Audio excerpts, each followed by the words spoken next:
Good evening, everyone. I hope we do actually have, which says we got some people in here, and that is supposed to be on Do Not Disturb. I don't know why that did not go in through, but that's okay. We are back. Sorry about missing last week, and it's still doing it. Why is it still doing it? Oh, that's why, because it's somebody who can bypass the Do Not Disturb. People.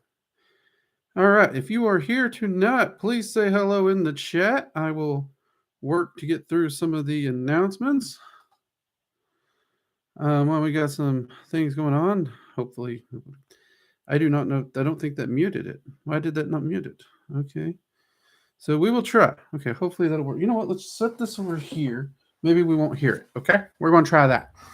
All right. Maria, wonderful to see you. Violet Star, welcome. GG, good to see you. GK, Luna, Ivy, Indigo, hello.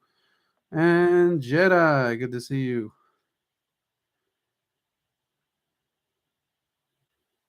We all needed a break and catch. Yeah, I actually do kind of agree with that. So, well, first off, if you're new here, this is your first Magickal Coffee Hour.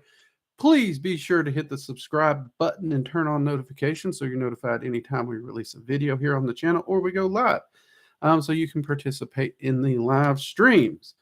If you'd like to support the channel, we do have channel memberships as well as Patreon.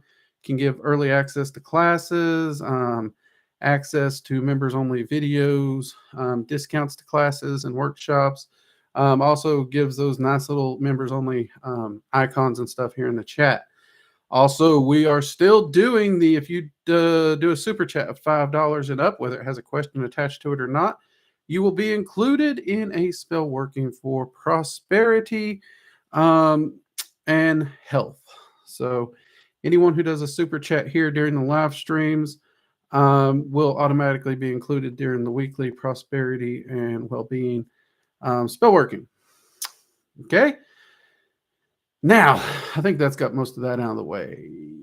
Probably. Oh, we do have a gilded community. The link should be in the about section of the YouTube channel if you are interested. Hopefully you check that out. We got a lot of great people over there. Okay.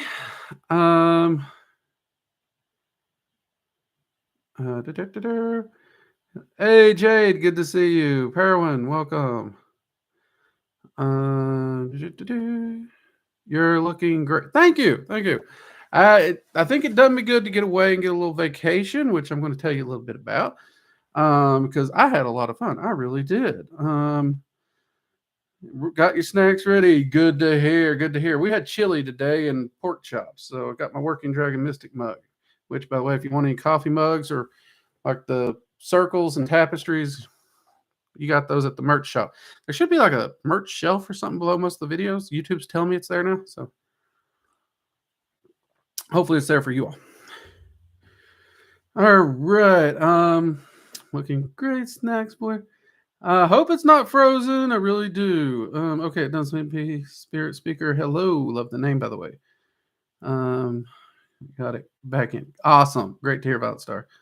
Cloud Gazing, hello. If you remember me, I do. Cloud Gazing, I do. It's weird because I can't remember names really. I'm bad at it. But somehow the people in the live streams and stuff, your names tend to stand out to me, which is really cool. Dizzy's, welcome to Tier 3, mate. Mugs up to you. Thank you for your support. Mugs up. And Spirit Speaker, thank you for joining us. First live stream. I hope you have fun. So, me and my wife, we had to go visit some family because we got a large move happening and we needed to go see family. So we decided we're going to make a fun road trip of it. I love to drive, by the way.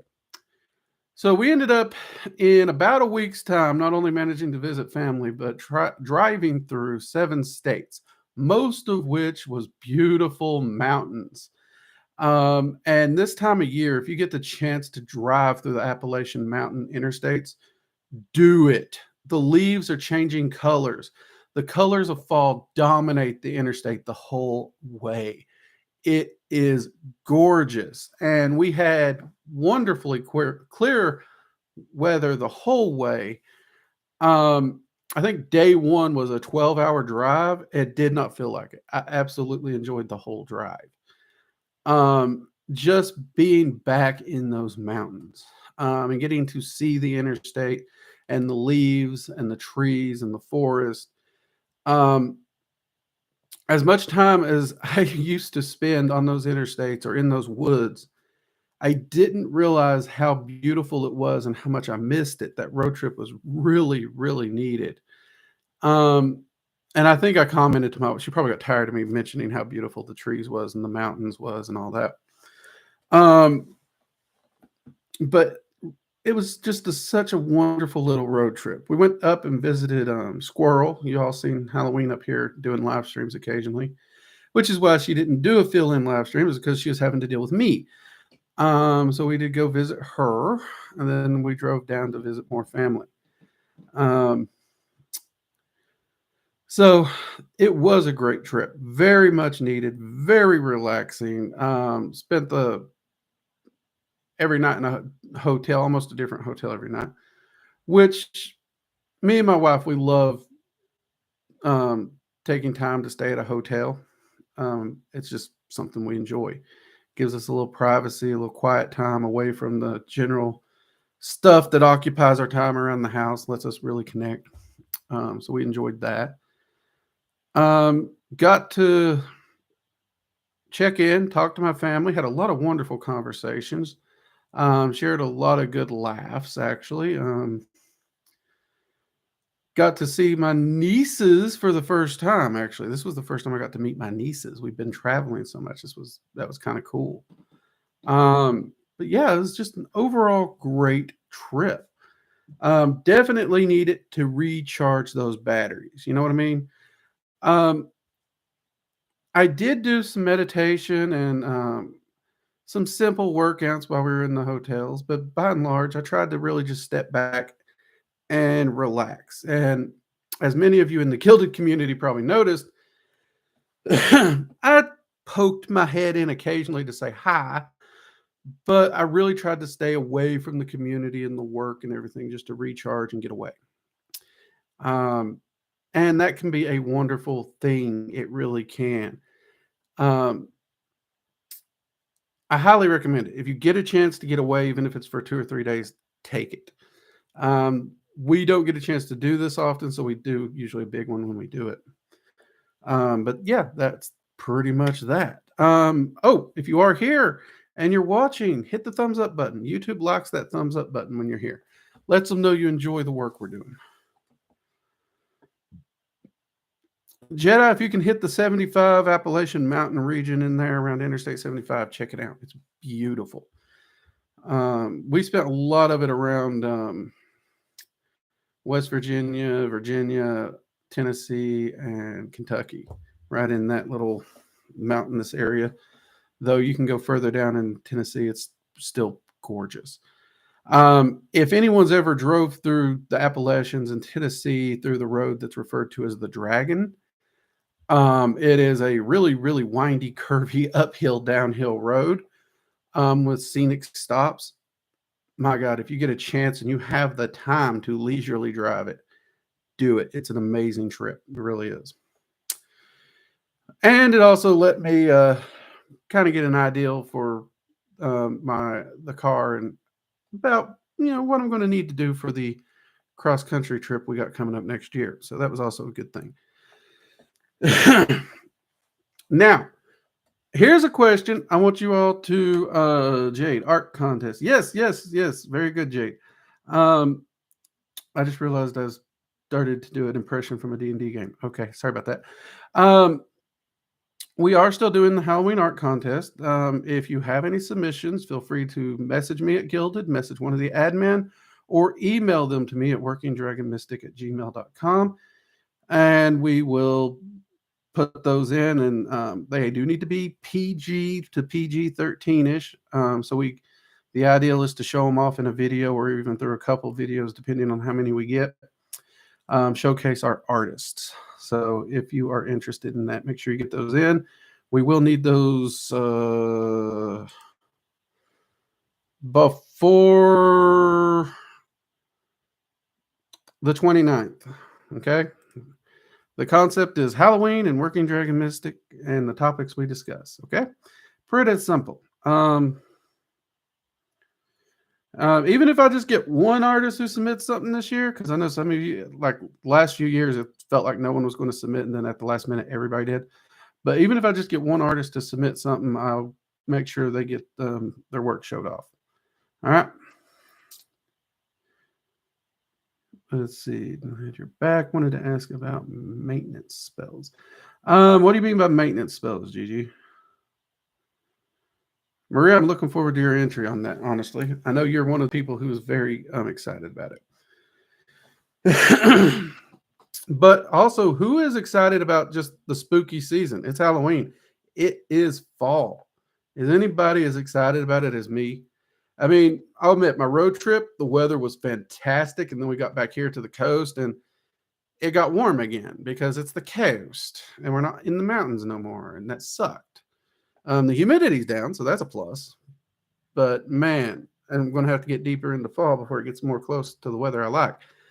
But yeah, I am so happy I love this time of year. I really do. The colors, the air, just the weather, the ability to wear, a light jacket if I choose or don't choose. I love that kind of stuff.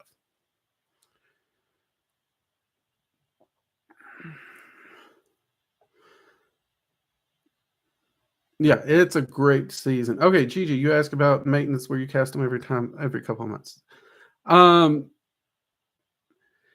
Okay, well, I mean, yeah, spells like that, much like the long-term prosperity spell or a spell where you're going to need to refresh it every couple of months or so. My rule of thumb in general is if I'm doing a long-term working and I know it's going to be refreshed, I actually try to refresh it monthly, whether it needs it or not, just in case, just so I have that nice little pattern going.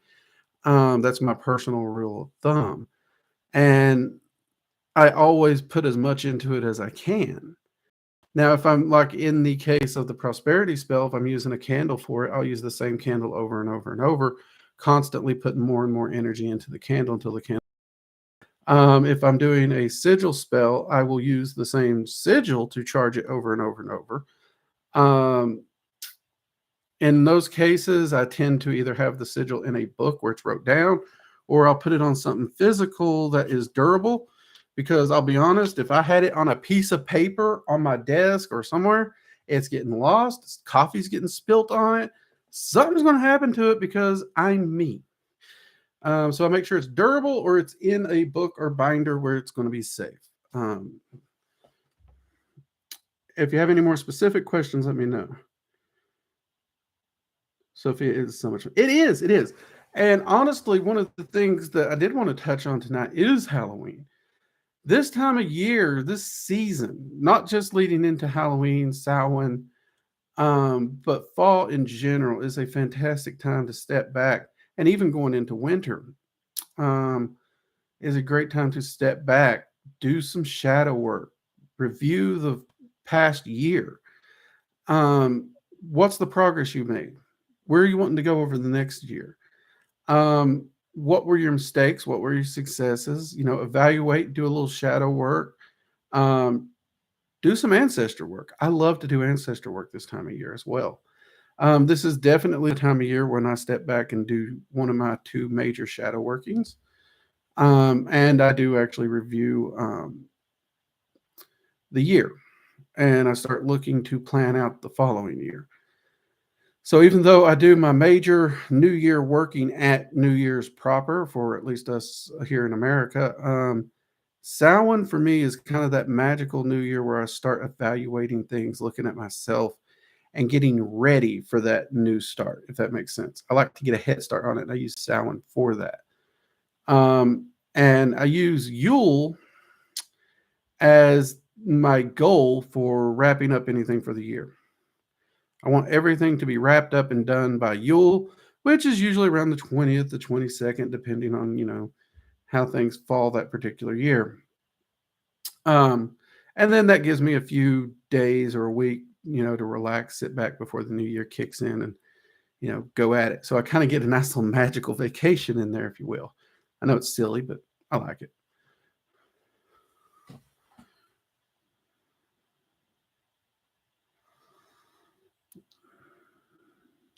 Let's see. At Drake, what are some simple ways to call in a spirit?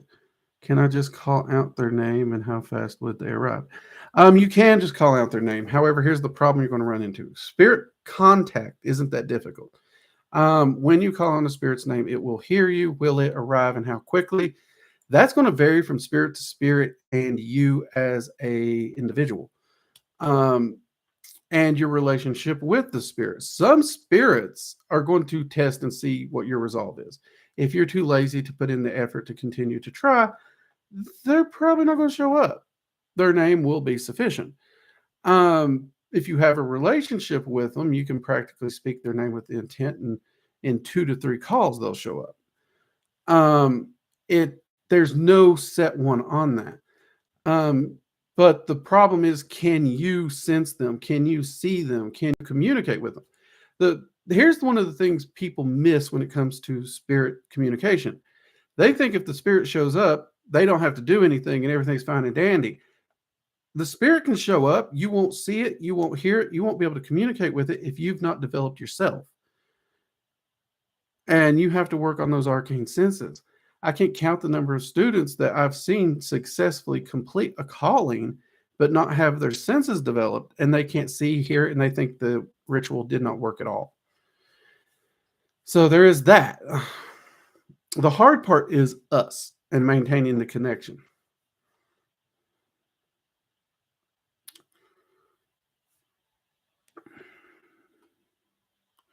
See, I'm a beginner at Dragon Magic. Awesome, Spirit Seeker. Definitely check out our Dragon Magic playlist. And if you haven't, over at workingdragonmystic.com, we do have a Dragon Magic 101 complete path working course available as well. That goes far more in depth than what YouTube will allow me. Let's see. Techniques for conquering fear. I'll have to do shadow work. Okay, so Sophia's right, but we also have to understand what fear is. So fear is kind of a survival and warning mechanism. But we have to understand it. The problem is most modern people don't understand fear to that extent because fear is actually more of a chemical response than an emotional response. It actually heightens our senses, it heightens our response time. It dumps adrenaline into our blood, and that massive adrenaline dump is actually one of the things that, due to our lack of understanding and our lack of knowing how to utilize fear, is when fear paralyzes us. So we have to understand what fear is. And it is that response to it that's triggering what we call fear. Now, when you are looking at something, whether it's you're terrified of cameras, public speaking, spiders, aliens, failure, water, kittens, or clowns, you need to actually examine the fear and you need to look at it and ask yourself why you're afraid of it. Now, a lot of people's like, well, you can't do that with a phobia. Phobias are irrational. You can't examine them. No, you can examine a phobia, but you have to examine it knowing your fear is irrational to start with. And then if you walk into it knowing the fear is irrational and you examine what it is that is creeping you out and spooking you, you're not really going to get over it, but you're going to get comfortable being around it, for example. I'm horribly arachnophobic, but I have learned to deal with spiders. They are a reality of life. I'm not going to be able to completely be devoid of spiders for the rest of my life. So this was something that, though it's a phobia and it's an irrational phobia, it was something I knew I had to deal with. Same thing with clowns, actually. And I can deal with spiders now. I even accept my phobia. It's like, you don't hear me say I'm not afraid of spiders. No, I am afraid of spiders. I am arachnophobic. I accept it. But in accepting it, I can now make the choice what I do when I see a spider. And that's what I mean when I say examine your fear. Examine why you're afraid of it. Examine why this thing bothers you. Why does failure bother you? A lot of people's terrified of failure. When the fact is, we fail every day in so many things. Failure is just it's not the end of something. It's not that bad. It's a chance to learn because whatever you didn't succeed or work, fine. Learn from the experience and move on. People fail every day. In order to be successful at anything, you have to fail. In order to be good at anything, you have to fail. You will not find a professional athlete, a successful person who did not put time and effort into their craft and into their skill and who has never failed. They screwed up at something somewhere. Period. Hope that helps a little, Maria.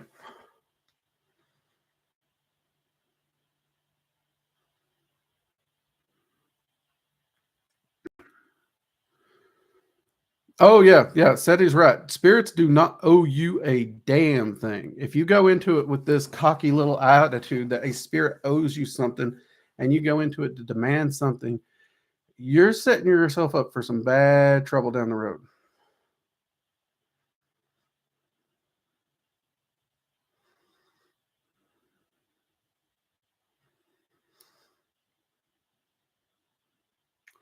Let's see, Scarlet Shield. I've looked up evocations of angels and had complicated steps. Is there more than one way to call on an angel? Yeah, there's thousands of ways.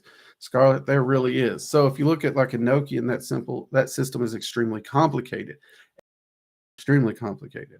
If you look at something, I want to say it's David Brand or it could be Gordon Weinstein's book. Anyways, it's Gallery of Magic. I know that. They have a book called 72 Angels. This is kind of an angelic counterpart to the Goetic. The rituals in that book are actually pretty freaking simple. They really are. And right now, for example, I'm working on filming the evocation course. I'm not doing like angels, demons, anything. I'm doing evocation. And I'm really breaking it down to its bare bones to a system that you could utilize to evoke anything you want. And you don't need a 9-foot, highly detailed, drawn out circle with a mirror or a triangle and 6-foot candelabras and these other things that you see in the Solomonic tradition. You don't need physical ritual circles. You don't need all these bells and whistles that we see that overcomplicates it. You don't need 5-page incantations to read off. Can you use them? Definitely. I mean, many of you have heard me talk about Asenath Mason. So Asenath Mason's evocations are very long, but they're very poetic. They're artistically written. And as a artist, as a writer, as a very creative personality, I mean, look at her artwork. It's freaking amazing. That makes sense. Okay. But when you shift over to a practically minded person, take myself, for example, I ain't doing it. Even if I could memorize it and sit down and do it, those evocations aren't going to do squat for me because they're over fluffed. They don't connect. So a lot of us do need simpler evocations. And it's not one system fits all. There's a few things every evocation in general needs. Like, first off, the practitioner needs to be able to achieve and hold a trance state. The practitioner needs to be able to utilize their arcane hearing and arcane sight. Arcane hearing at a minimum, because if you're going to have a conversation with an entity, you got to be able to listen. Okay, you got to have your ears on. If you can't listen, no amount of ritual is going to help you. So you got to have those senses developed. Okay, and once you got that, there's what is literally referred to as the calling. Okay, the calling could literally be that big, long, poetic thing. Like Asenath Mason writes, or it could be even worse, like in Solomonic tradition, where I've seen some of these things that are 6 and 7 pages long. Oh my God. Or it could be as simple as repeating the entity's name over and over and over in repetition of some kind of pattern that feels right to you, occasionally asking it to join you in the area, in the space that you're working in. It can be that simple. Then, once you feel the presence of the entity, you see the entity because your senses are activated and the entity's there. You have the conversation, which is the main body of the ritual, and then you thank the entity and dismiss it. The same way you would invite a guest into your home, have a conversation, and then you would say farewell to them as they leave. It can really be made that simple. And these are the bits and pieces that I'm trying to break down and give examples even in the course. It's been a complicated course to film. This may be one that when I publish it, see, one of the things I love about the way the courses are done, if I add to them or have to make any changes later, if you've already purchased the course, you get all the changes, everything. Because I've not liked it. If you purchase this product and it changes later, you have to purchase the new one. That's horse shit. I ain't doing that. So over at the school, if we edit, upload, or make any changes, all extras, everything, if you've purchased it, you get it. Plain and simple. Lifetime access. That's the way we do it. So with the move coming up, I don't know when that's going to release, unfortunately. My hope was to get it done before the move. Things are getting crazy, and we had a recent unexpected problem that added to my to-do list that has to be taken care of. It's a health matter, so I got to take that, make that a priority. So we'll see when that actually gets released. But I know all of you have said take your time, do it right, and I appreciate you all for that. I really do. But it can be that simple.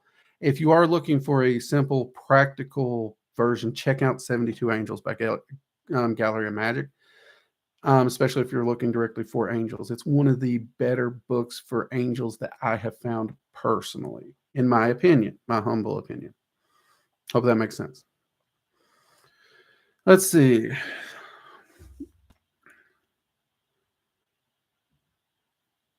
Yeah, evocation can be very, very simple. The hard part is us. Inevitably, I get emails about how do I summon this entity to make me rich and famous? But they don't want to do the base groundwork. Evocation's viewed as an advanced magic, not because it's hard. It can be, depending on what you're asking the entity and the entities you're working with, because entities can be chaotic and they can create changes that are a little crazy. And if you're not ready for quick and drastic change, that can get rough. I get that. But the practice isn't necessarily hard. The hard part is the foundational work, the ability to meditate, the ability to get into a deep trance and maintain it, the ability to develop your arcane hearing and arcane sight. The groundwork is what takes the time to develop, but people don't want to do the groundwork and the basics. They want to jump into the advanced stuff and think, a few words on a piece of paper and some smoke, and my actual skill doesn't matter. That's the lie. That's the lie. Your personal skill and development does matter, and that's why evocation is viewed as advanced. You have to have the building blocks and the foundational work done before you can ever hope to do it. And truth be told, if you continually summon an entity and you don't do the foundational work and you don't hear it and you don't see it, and it knows full well you've not done the foundational work, that means you're wasting its time, because there's a difference in doing the foundational work and seeing if you can see it and hear it, and you not caring to do anything, being lazy and wasting its time. It will quit showing up. It will be like, screw you, I'm done with you. And it'll go away. It'll stop showing up. And you can sit there and call it till you're blue in the face, and it has put you on mute. So make sure you're doing that foundational work.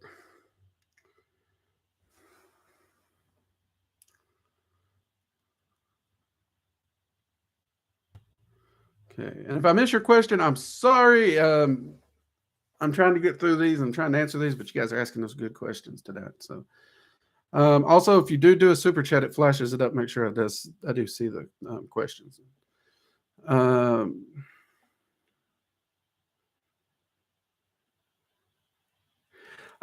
Spirit Speaker, where can I find more info on journey work like Astral Sanctum vid you talked about? Okay, so interesting question you asked about there, Spirit Speaker. So many of you know I'm trying to do what the dragons refer to as the arcane pillars in the courses. Journey work and soul travel is definitely one of the ones I'm having the hardest time structuring. But I am working on that. So I have an ideal for a filler on that. What I'm planning to do, many of you have seen that I do the workshops, the live workshops, usually once a month. I'm going to try and do them about twice a month more regularly, hopefully. And I am wanting to do one of those on trance and journey work. to get people started in that. That way, not only can we discuss it live right there, where we're there in a Zoom all discussing it as a group, I can even give some exercises for us to work on there, and the Q&A can be built on that. That does not mean one workshop would be enough, but it's going to do something for me to be able to interact with you while you're actually practicing it in a class-like environment, though it'll be a group class as opposed to one-on-one right now, because this is something you all want. I know this, and it is, as one who used JourneyWorks so much in my early practice, I understand why it's so beneficial. I understand why so many want to practice it. So I'm going to basically sidestep, bypass the limitations of YouTube, and not wait for me to figure out the logistics of the full course and start doing the workshop. Now, interestingly, if the workshop works out well enough, I may, instead of doing a soul travel course per se, I may just start doing regular journey work and soul travel workshops so that people can work on those, developing those skills in the workshop, and just sign up for however many workshops they need to until they master that. As far as any books on it, unfortunately, I have not found any good books on it. Every person who's told me about a book they recommended, I've bought it, passed a few students, and they fell way, way below my standards. And they, if anything, they overcomplicated the topic more than they ever helped. I'm still on the lookout. I am still on the lookout. I'm always on the lookout for a good book I can recommend, because if y'all have, I like having the ability to be like, oh, you want to work with angels and you want to try and learn evocation. Here's a good book. I love to be able to support authors who create good material. Some topics, I just haven't found material meets my standards of recommendation. And this could be a weakness of mine, and I apologize as a creator, but y'all know, if I don't personally believe in a book and wouldn't recommend it to a personal student, I'm very, very, very, very, very unlikely to ever recommend it to anyone else. Because let's be honest, money's a resource. We all got a certain amount of money that we can spend on our training, our education, and occult books get expensive. So I don't want you to waste your money. That's just my 2 cents. And Violet Star, thank you so much for the chat. You're amazing too. So I hope that helps a little bit. And actually, I'm wanting to do the trance and journey workshop. Probably wanting to shoot for November. So keep your eyes and ears open for that announcement, because we can usually do, I want to say it's 20 or 25 seats those workshops hold. So if you're interested in it, keep your eyes and ears open, because it's coming. It's sneaking up. Okay, it's got its little ninja mask on. It's got its little tabby boots. It's sneaking around. It's going to jump out. Okay, it's going to be there. The announcement's coming. And it's freaking hot in here. I'm going to turn this little fan on because I'm roasting and I don't want to cook. Drakes are supposed to be served rare, not cooked.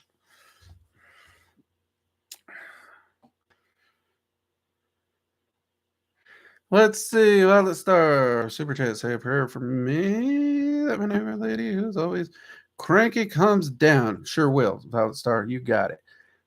You got it. I'll help you out there. Thank you for the super chat.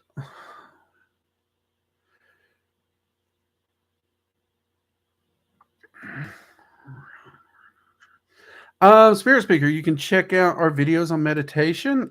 We do actually have a meditation and trance work course over at workingdragonmystic.com. Meditation is foundational to magic. That's one of the reasons that's the very first course we produced.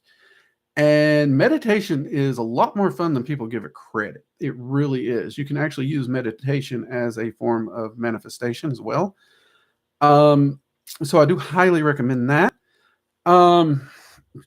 Crap. I want to say Inner Temple of Witchcraft, because it deals more with the meditative side and focusing. It's not fully on meditation, but it deals mostly with those stuff. Would be a great resource as well. But it's been a while, so I'm kind of hesitant, but that's the book that's popping in my head. So I check it out, check the reviews, check if you go to Amazon, they usually have the look in the book thing, check out the chapters to check me on that. But that book will run you about $20. The meditation course is $30. So they're both about the same price if you're interested. But I can definitely recommend mine. I know exactly what's in that course. And I've reviewed it more recently. So there's that. Hopefully that'll help you a little bit.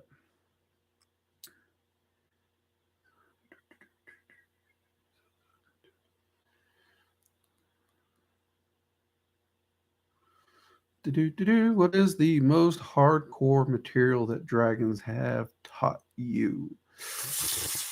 I'm trying to figure out how to put this in words because it's not hard to figure out what that is.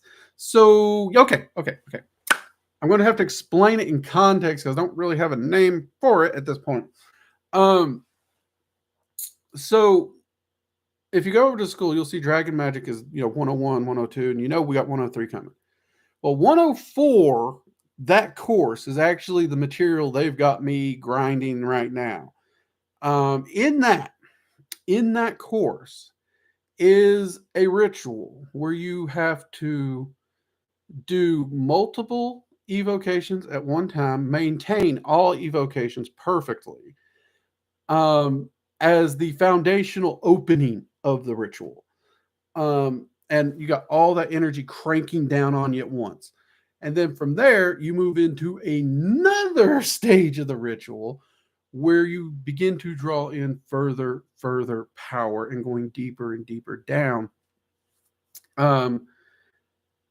So that you can essentially open up the passageway, the gateway, the way forward to the what'd you call it?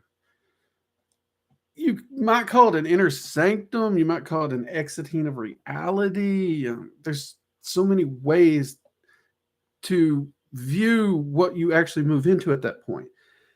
And it's at that point, all the energy of that ritual and potentially reality is crushing down on you, and you have to maintain it. And only then do you actually get to move into the working and work. But you got to hold all that to do the working. Needless to say, it's difficult. I've had nosebleeds. I've passed out more than a time or two. In fact, on the live streams, you all have asked me, and there's been a ritual where I passed out for 48 hours ish. Just dropped in my floor and was there. My wife was on deployment, so 48 hours on the floor. No one knew it. That would be it. That would be the ritual. That is a definite hardcore. As someone who originally started magic as a disbeliever, if you had ever told me rituals like that were a real concept or something, I probably wouldn't have believed it. So at this point in time, that ritual, and I know I'm not even doing it justice in the description because I really can't put the ritual into words. It's something that's truly got to be experienced. I hope that helps a little bit there. Well, Star, you were so funny. Well, I'm glad I'm entertaining. So my dad said, if you can't be good looking, be entertaining. Let's see, Wild, if you have to do an uncrossing or breaking of a spell, does any energy get sent back to you, and could someone reverse a binding spell if the binding was for them not to do spells on me? Yeah. Bindings are not perfect. Bindings can be broken. Even if you bind them so they can't do spell work on you, technically the binding's on them. So they can do spell working to break that binding.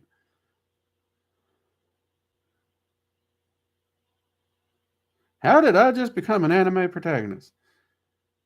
Y'all do know I'm a crazy redneck. I don't think I qualify as an anime character. I don't. Well, okay. Hold on. Maybe like the crazy comical one no one takes serious, but not the protagonist. I don't think I count as a protagonist. Then again, I haven't watched any of the newer animes, so I could be wrong. Maybe crazy rednecks are all the rage now. In which case, hey, maybe I should look into a little more marketing. We'll see.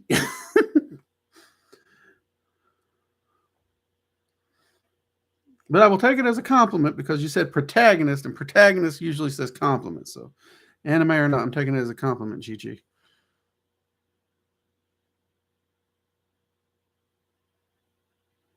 It is a little insane, and there's a reason the dragons are wary of, and kind of always check with them what I share on YouTube. The courses they laid out to me, they seriously did, and it's ironic because they laid this material out to Conway, but she didn't publish it because, well, her publishers wouldn't. So she's the one that encouraged me to publish, but not go through a publisher, try to self-publish, which is, we found out I can't write a book to save my life. So I found video editing and my wife's encouragement saying, you're a knucklehead, but if you buckle down, you can do it. And as usual, my wife was right. Don't tell her I said that. No, I'm kidding. She knows. I thank her daily for pushing me. So yeah, they're the ones that are dictating the release dates for that, and the things in those manners. But I respect their decisions because, let's be honest, if it wasn't for the dragons and willing to teach me, I wouldn't be where I am. So, I share my respect and I honor their willingness to teach me by, following their lead on that.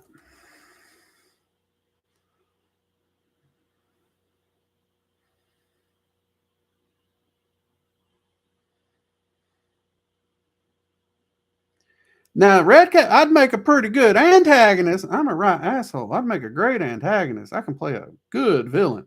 And actually, yeah, my daughter actually brought me into her D&D game to literally be the villain while traveling with the group. So yeah, I can do a good villain. So I'll take that as a compliment too. Erica, glad to see ya.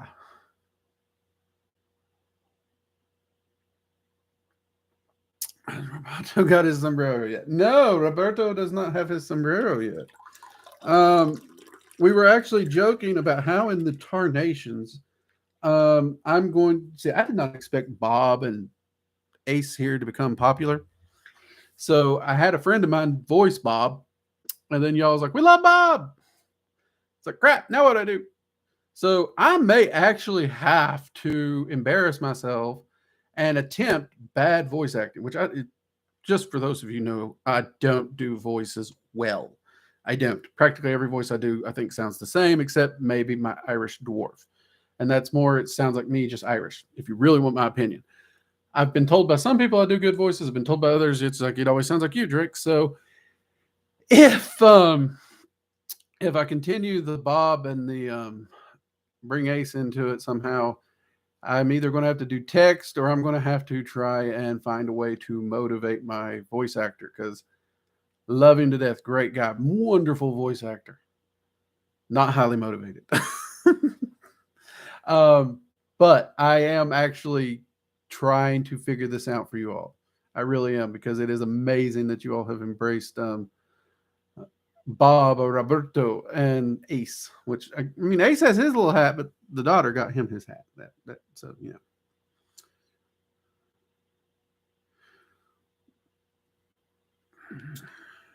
do other systems of magic have intense rituals like that? Yes, they do. So outside Dragon Magic, I'd say the system that royally screwed me up the most, which I've not been shy about, was the Cliff Off. And true, a good chunk of that was because I'm an idiot. And I decided to open, I think it was 6 or 7 of the spheres, poke my head in, say, hey, what's in here? And didn't take the time to think that once you open a sphere, you have to work with the energy. You can't close it. You have to work with it. And I opened all 7 in 1 week. And usually you take a month to work with one. So my reward was for this was a 2-year shit show of, oh dear God, what have I done? And my life just went. Now, did my life go nuclear? Yes. Was it fun? No. There is no part of that was fun ever. I emotionally went to very dark places. This is the nicest way I can say that here on YouTube. At the end of it, though, the truth be told, at the end of it, when I survived the storm of my stupidity, I came out better than I went in. And that was just intense because of stupidity. So naturally, me being me, I later went in and did intense path working within the cliff off. And for those who are wondering, I followed Asenath Mason's works because I respect her as a magician, and she has some great, deep insight within the cliff off. And the cliff off was a new area to me, so I went to a magician I respected. And whoa, it got crazy. It got intense. I honestly know what it's like to be consumed from the inside out by thousands of bugs. I know the exact feeling because of one of those rituals. It's messed up, and it's not something I would want to experience again. So there are other systems that can present intensities like that. And that's one of the reasons magicians do talk about safety. Many of you have heard me talk about safety. I will give a warning. I don't really gatekeep or tell you don't freaking do something. I will recommend you don't do it, usually because my dumb ass already done it. And I just realized I've been on vacation too long because I'm probably using too many cuss words tonight. I apologize. This will probably get demonetized. But we all have to make our own mistakes. We do. We have to. And there's a lot of magicians out there who won't tell less experienced magicians the truth because they're afraid they're going to get hurt. You know what? If Finding Nemo can fricking figure it out and tell the truth about if nothing ever happens to him, then nothing ever happens. If that little blue fish, what was her name? Dory. If Dory can figure it out, magicians, we should be able to figure it out. Things have to happen to us, the good and the bad. If we don't have the bad, we don't appreciate the good. And experiencing the bad allows us to learn to weather the storms, which allows us to grow further and become more empowered, self-empowered.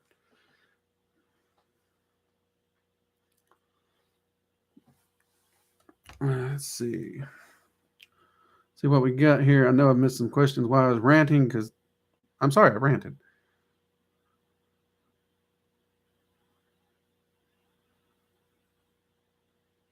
Juby, if you ever need above it. Thank you. You all are so sweet.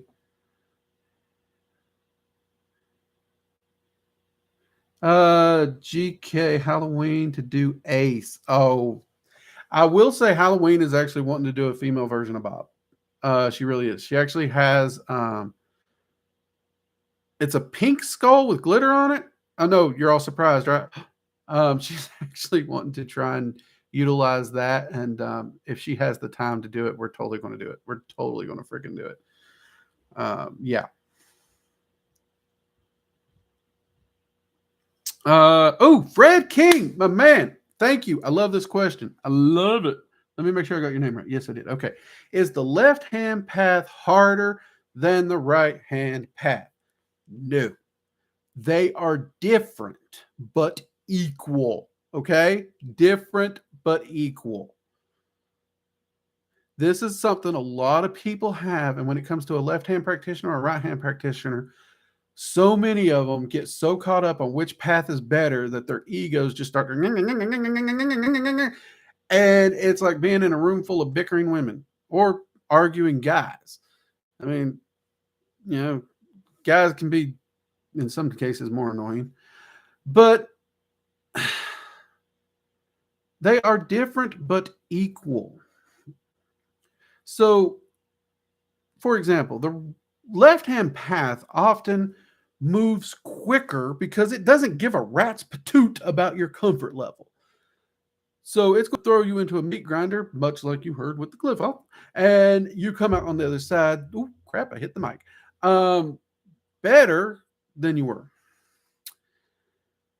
The right-hand path, not always, but on average, is a slightly gentle incline, but it's still going to test you. It's still going to bring things up, and it's going to force you to deal with things in almost a more direct route because you have to deal with it in this stage. It's like, okay, in order to take this step, you got to deal with this thing. If you don't deal with this thing, you can't take this step. So that's what makes the transition smoother. But depending on the magician, that transition, that incline can move quickly if you're willing to do the work, put in the time, focus in all these other things.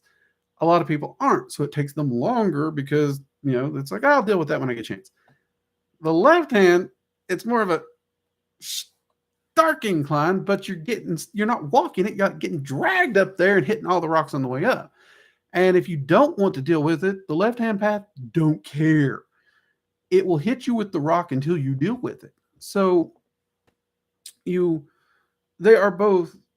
different but equal. They're still getting you to the same place of self-mastery and ascent. They're just doing it differently. Does that make sense? I may not be doing that answer justice. I hope I am. Don't be sorry, Drake. Your rants are very helpful. Awesome. Appreciate it. I'm glad I found my people.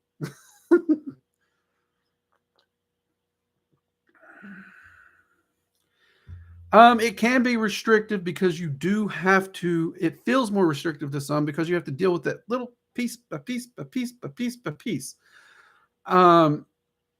So it can feel slower. It can feel more restrictive to some.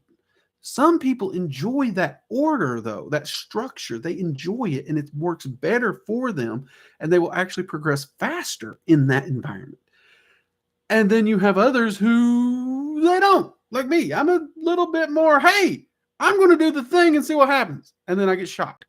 Like, seriously, my dad told me when I was 2 or 3, there was a lamp. It was turned on. There was no light bulb in it. My genius behind went, it bit me. Guess what I did? I tried to figure this out. So I stuck my finger back in there. Done it 2 more times before I realized I shouldn't do that. I need to stop, step back, think, and approach this from a different angle because the angle I am currently approaching it, bad idea. So I do gravitate toward a very left-hand path mentality by personality, but I also appreciate the wisdom, the respect, and the gradient within the right-hand path. And I think that's what brought me to Dragon Magic is there's a nice little balance between the two. And a true magician in my mind is going to use a little bit of that balance of both. That's not to say if you're all right-handed or all left-handed, you're wrong. You're not. There's infinite roads to the top of this mountain, people. Get the road that is right for you and enjoy the journey, okay? If you don't enjoy my road, don't take it. Find a road you enjoy. Believe me, I've drove on roads. I don't like driving them. I do not like driving them. I don't want to drive them. But if it's a road I enjoy, it's a beautiful drive. I enjoy the whole way. Okay, let's see. Let's see. GK. Whoa. Hey, mate. Thank you. Mugs up. Appreciate the super chat, and you got it. I'll include you in the spell working, mate. That's why we made sure to make sure we can offer it to as many people as possible. Then I got so many of you who just randomly super chat, like, hey, Drake, you're nice. And I want to reward you. Even if you just super chat to tell me, I don't know if I believe y'all, but y'all tell me I'm a good guy, I guess. So I'll take the compliment. No, I believe you.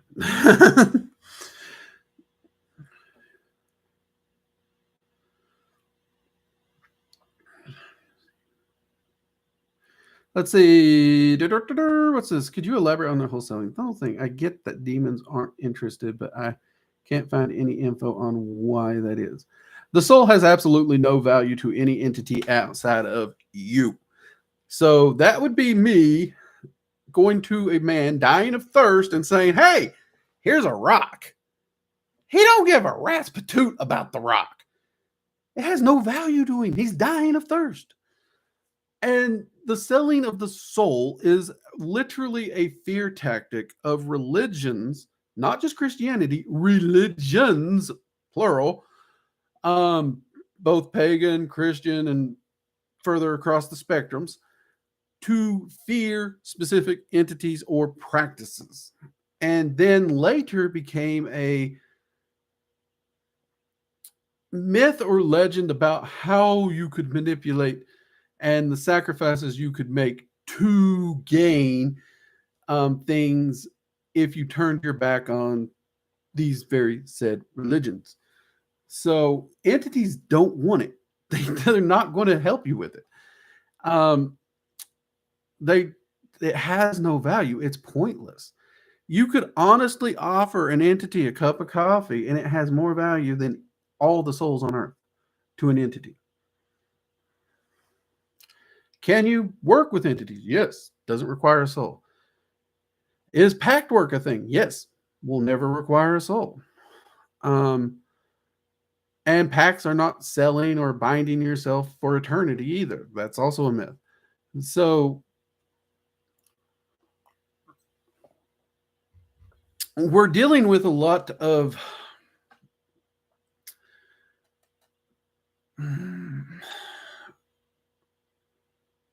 dogma, I think would be the proper word for it, that has been used to steer the course and mentality of people for possibly longer than recorded time, honestly. And you see it across the board. No one's innocent. Whether it's religions, whether it's politics, we all put a spin on a topic in order to get people to see our view. And sometimes I do think it may be unintentional. Sometimes, most of the time, probably it's not. But that's one of the reasons I'm very, very adamant about constantly saying there's infinite ways up the mountain. And I don't want you all to be me. I don't want you all to be reliant on me. I want to empower you all to be you. I want you all to be self-reliant, self-sufficient, self-empowered, self-mastery. Because at the end of the day, regardless of what of those infinite roads you choose, if those ideals are a part of it, I don't have to worry. I think by and large, everyone would do better if we could get a little more of that. And that's because I've seen a lot of people fall victim to dependency on others or on substances or on a belief system that was just out there to take advantage of them. I hope that makes some sense.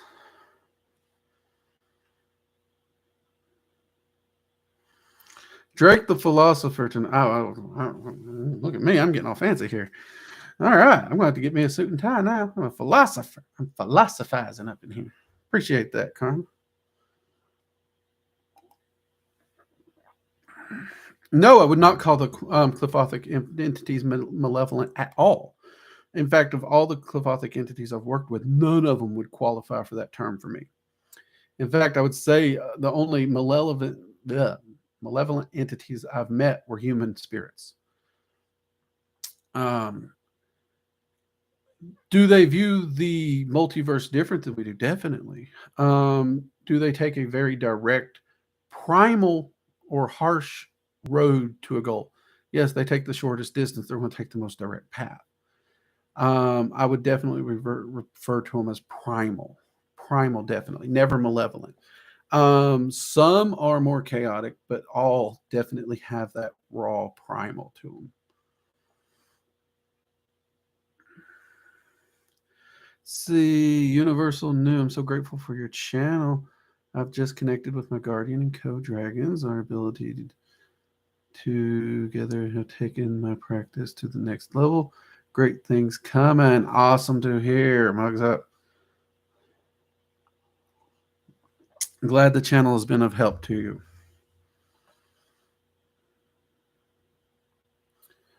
Let's see. Do you have any other draconic incantations or words of power? Well, I know we've got some that was shared in Dragon Magic 101, I think. And I think, was there some shared? Was it 101 or 102? I don't know if I've shared any on the channel or not. I do have a list, but I have to check with which ones I can share and which ones I can't. And I'm trying to think right now, because outside the base one that I want to say is 101, and I think I have shared it once here on this channel before. There are other ones. I just don't know if I was approved and if I've shared them yet on the channel. So I'd have to look into that, mate. I do apologize.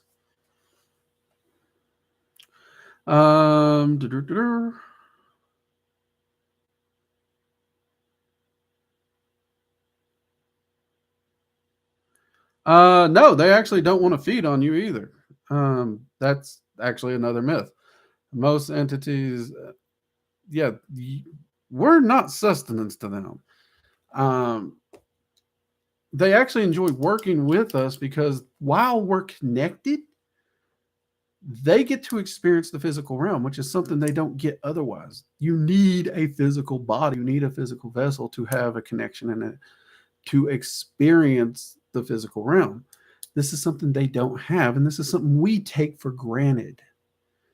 The number of people I meet weekly that can't wait to get out of the physical realm is mind-boggling, and it is something we drastically take for granted in our life.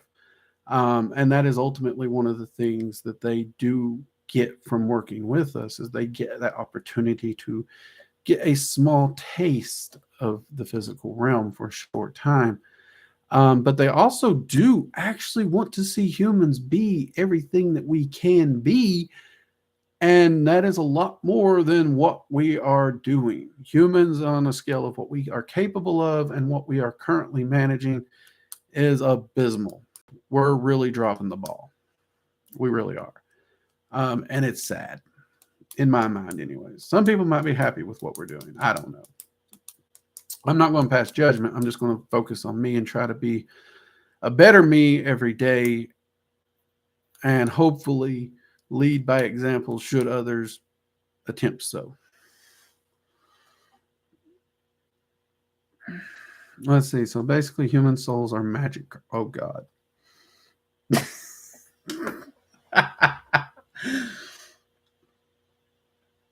Oh, my God. I love that comment. Bugs up. Human souls are magic card. Absolutely useless until ascent. Okay, I'm going to have to catch up here because I'm behind, and Jade is throwing clocks at me.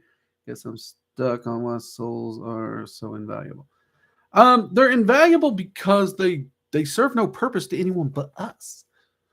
A soul's not something like, it's not a pin. This is something that actually serves a purpose that's useful. But I'm me. My soul is me. The pieces and fragments that incarnate are me. And those have no value, purpose of any kind to any entity but me. That's why it has no value.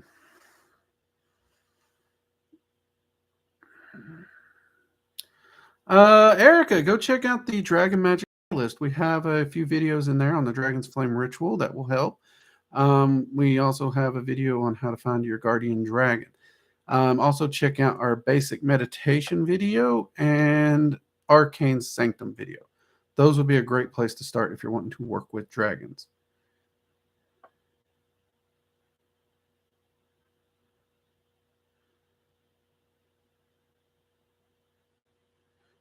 I'd love to have a sound. I mean, you know what? I know I'm running over, Jeff.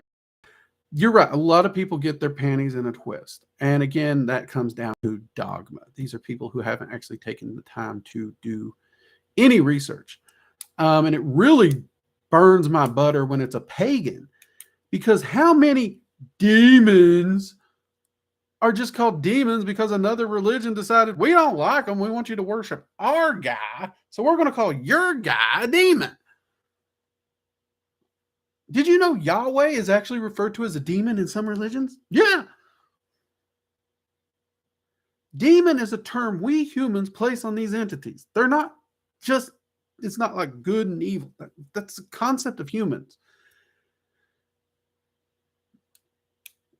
So it baffles me when someone knows that even their own pantheon was demonized by another religion, but then they get their panties in a twist when you say, I work with Azazel. Well, that's a demon. You can't work with Azazel. That's just a bad thing to do. You can't do it. Horse shit, watch me. I'm with you on that. That gets me. That really gets me. That's a very hypocritical stance to take. Depending, all entities are gods or all entities are demons simply based upon where you're standing and who's talking about it and who has a viewpoint. It is that simple. They're all entities. There's a reason I refer to them as entities. You don't really see me outside if I'm trying to use a term that is more commonly known. I don't use demons or angels or gods. I say entities because the truth is they're all entities. Period.